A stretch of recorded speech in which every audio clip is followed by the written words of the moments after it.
बिस्मिल्लाहिर्रहमानिर्रहीम। अस्सलाम वालेकुम। दरियाए नील में मुसलसल 4 घंटे तैरने के बाद ये बहरी जहाज़ पहुंचा है कोमोम्बो मंदिर पे। कदीम मिस्री तारीख़ में इस मंदिर की क्या अहमियत थी, अगर मैं आपको समझाना चाहूँ तो इसके लिए ज़रूरी होगा कि हम ग़ज़वा-ए उहद का ज़िक्र करें।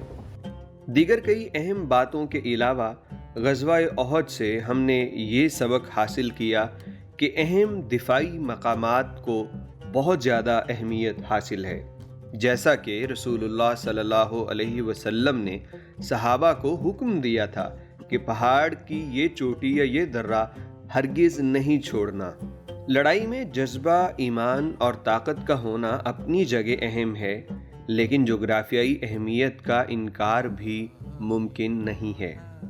तो ये जगह जहाँ हम इस वक्त मौजूद हैं, ये जोग्राफियाई लिहाज से कदीम मिस्र की अहम तरीन जगह थी। कोई भी बादशाह जब मिस्र पे हुकूमत करना चाहता तो सबसे पहले अपनी फ़ौज का एक ताकतवर हिस्सा यहाँ ही तैनात करता।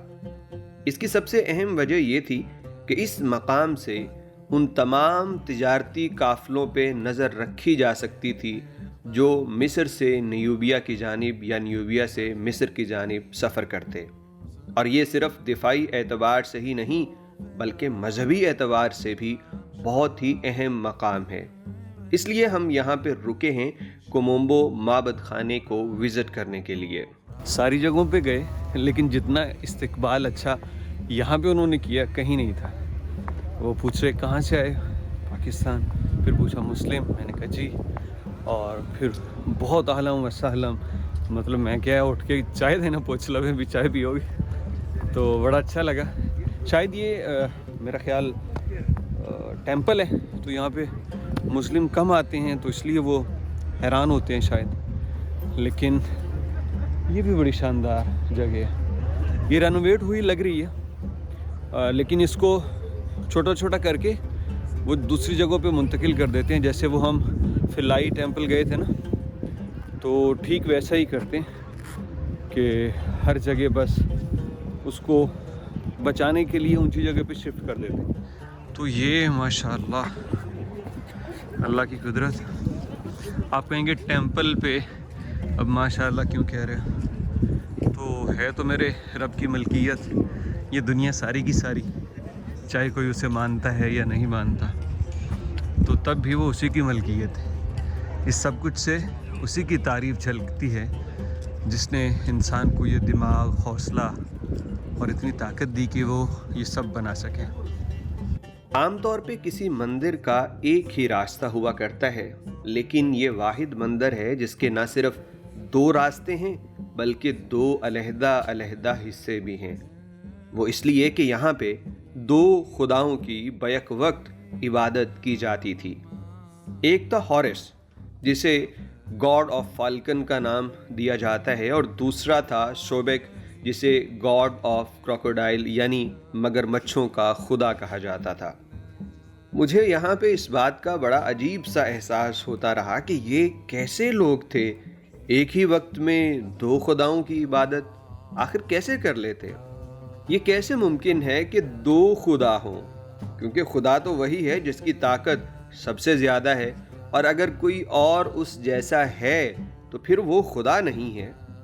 लेकिन शायद मुझे इन तमाम बातों का एहसास इसलिए हो रहा था क्योंकि मैं सिर्फ एक खुदा का मानने वाला हूँ, जो हमेशा से कायम दायम है और जिसकी ताकत को कोई ज़वाल नहीं और ना कोई उस जैसा है।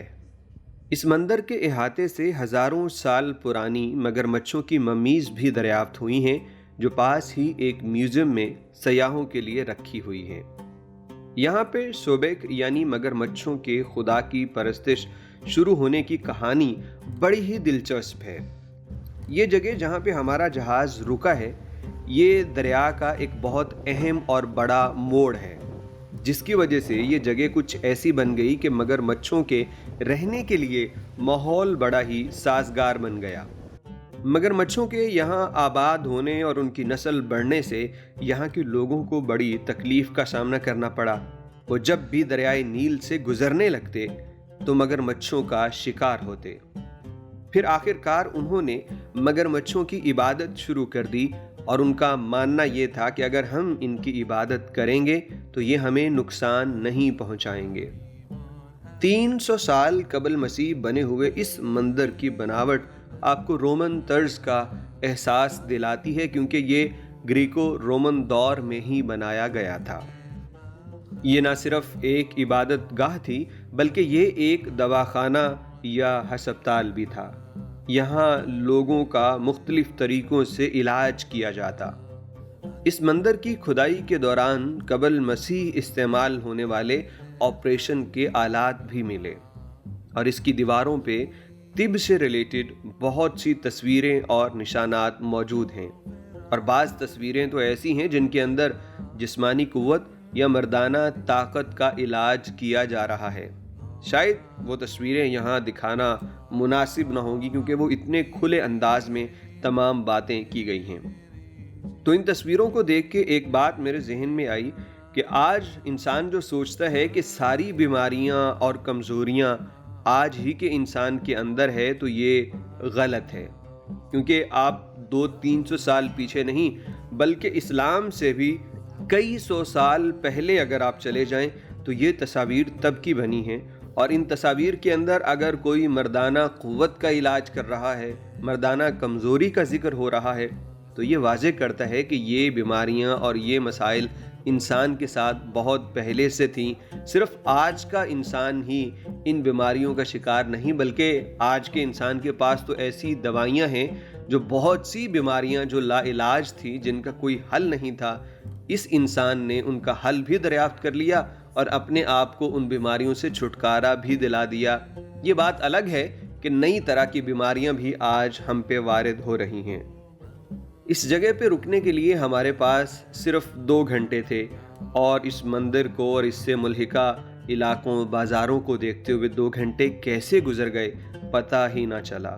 واپسی پہ خوبصورت گلیوں اور دکانوں سے ہوتا ہوا میں اپنے بحری جہاز کی جانب روانہ ہوا، کیونکہ ابھی اس بحری جہاز نے پھر سفر کا آغاز کرنا ہے، اور ہماری اگلی منزل ہوگی ایسنا لاک، جہاں پہ بہت خوبصورت قسم کے نظارے آپ دیکھنے والے ہیں۔